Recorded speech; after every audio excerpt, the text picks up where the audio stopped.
बस यही कुछ शब्द और पूरे साम्राज्य की नींव हिल गई। एक ऐसी खबर जो बिल्कुल असंभव लग रही थी, लेकिन जो सत्ता, युद्ध और धोखे की एक नई कहानी लिखने वाली थी। तो चलिए, आज की इस कहानी में हम ड्रैगनस्टोन की घेराबंदी की पूरी दास्तां को परत दर परत समझेंगे।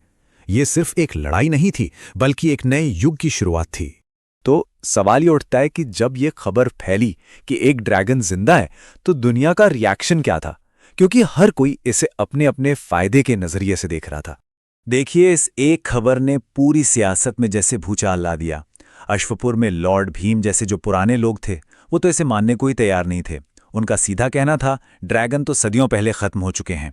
वहीं युधिष्ठिर के अपने भाई वीरवर को चिंता सता रही थी। उन्हें लग रहा था कि सत्ता ने उनके भाई को बदल दिया है। लेकिन उत्तर में युधिष्ठिर की अपनी बहन उर्मिला की आंखों में एक अलग ही चमक थी, एक मौके की, एक अवसर की चमक। और यहाँ सबसे दिलचस्प बात यही है, एक ही चीज को देखने के दो बिल्कुल अलग अलग नजरिए।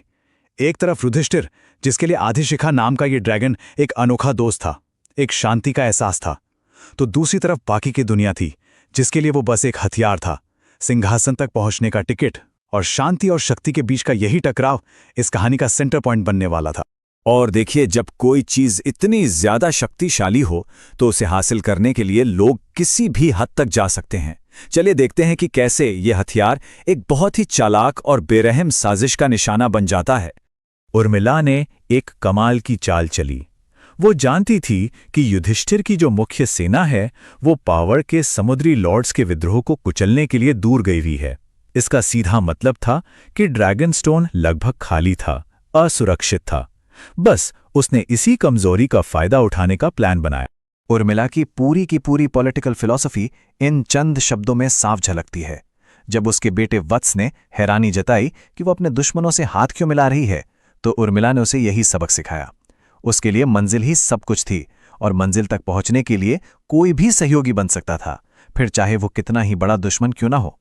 यही सोच उसे बहुत खतरनाक बनाती है। और ये कोई छोटा मोटा गठबंधन नहीं था। जरा सोचिए, उत्तर की बर्फीली ताकतें, मालवा के आग उगलने वाले समर्थक और उर्मिला के अपने वफादार सैनिक, तीन जानी दुश्मन ताकतें इतिहास में पहली बार एक साथ आ रही थीं, सिर्फ एक मकसद के लिए। युधिष्ठिर को तो इस बात का जरा भी अंदाजा नहीं था कि कितना बड़ा खतरा उसके दरवाजे पर दस्तक दे रहा था। तो जाल बिछ चुका था, और अगली सुबह जब युधिष्ठिर की आंख खुली, तो वो एक ऐसे बुरे सपने में था जो अब हकीकत बन चुका था।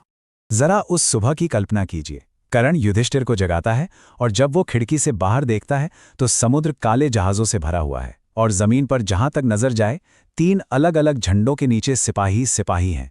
घेराबंदी पूरी हो चुकी थी। और इस इतनी बड़ी सेना का सामना करने के लिए युधिष्ठिर के पास कितने सैनिक थे? सिर्फ 100। मतलब सीधी लड़ाई जीतने का तो सवाल ही पैदा नहीं होता था। उसे बचने का कोई और रास्ता खोजना ही था। लेकिन फौजी खतरे से भी ज्यादा चुभने वाली एक चीज थी, और वो था धोखा, विश्वासघात। जब युधिष्ठिर ने दुश्मनों के बीच अपनी ही बहन उर्मिला का वो लाल ड्रैगन वाला झंडा देखा, तो वो उसके लिए सबसे बड़ा सदमा था। यह हमला सिर्फ उसके राज्य पर नहीं, बल्कि उसके परिवार पर, उसके अपने खून पर था। अब जब सारे रास्ते बंद हो चुके थे, तो युधिष्ठिर ने एक आखिरी दांव खेलने का फैसला किया। वो किले की सबसे ऊंची मीनार पर चढ़ गया, एक ऐसे प्लान के साथ जो या तो उसे बचा सकता था या फिर सब कुछ खत्म कर देता। यहां आकर तनाव एकदम चरम पर पहुंच जाता है। सीन कुछ यूं है, युधिष्ठिर आदिशिखा को लेकर मीनार के बिल्कुल किनारे पर खड़ा है। उसे उड़ने के लिए मना रहा है। नीचे हजारों आंखें उन्हें घूर रही हैं। और तभी बस ये एक आदेश और सब कुछ शीशे की तरह साफ हो जाता है। उर्मिला को युधिष्ठिर नहीं चाहिए था, उसे ड्रैगन चाहिए था। वो अपने भाइयों को मारने के लिए तैयार थी, सिर्फ उस ड्रैगन पर कब्जा करने के लिए। ये उसकी बेरहमी और महत्वाकांक्षा का सबसे बड़ा सबूत था। और फिर तीरों की बारिश शुरू हो जाती है। युधिष्ठिर और आदिशिखा मीनार से कूद जाते हैं, हवा में नीचे की तरफ गिरते हुए।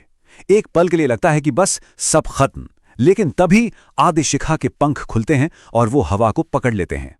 और यही वो पल था जिसने पूरी बाजी पलट दी। आदिशिखा, जो अब तक सिर्फ एक छोटा सा जीव था, पहली बार अपनी असली ताकत दिखाता है। वो नीचे खड़ी सेनाओं पर आग की एक जबरदस्त लपट फेंकता है, और चारों तरफ हाहाकार मच जाता है। सैनिक चीखते हुए इधर उधर भागने लगते हैं। युधिष्ठिर और आदि शिखा बच निकलने में तो कामयाब हो जाते हैं, लेकिन इस एक घटना ने दुनिया को हमेशा हमेशा के लिए बदल दिया था। दूर अश्वपुर में जब वीरवर को ये खबर मिलती है तो वो एक पल में समझ जाता है। वो समझ जाता है कि सत्ता के पुराने नियम अब खत्म हो चुके हैं। तलवारों और सेनाओं का जमाना गया। अब ताकत का पैमाना हमेशा के लिए बदल चुका था। और आसमान में उड़ते हुए युधिष्ठिर एक कसम खाता है। ये अंत नहीं है, बल्कि एक नए और शायद ज्यादा भयानक युद्ध की शुरुआत है। ये कसम बताती है कि आगे जो जंग होगी वो और भी विनाशकारी होगी। और कहानी यहाँ एक बहुत ही खतरनाक सवाल पर आकर खत्म होती है। जलते हुए किले को देखते हुए उर्मिला हार नहीं मानती, बल्कि उसके दिमाग में एक नया और भी ज्यादा डरावना ख्याल जन्म लेता है। एक ऐसा ख्याल जो सब कुछ बदल सकता है। अगर एक ड्रैगन जिंदा है तो क्या पता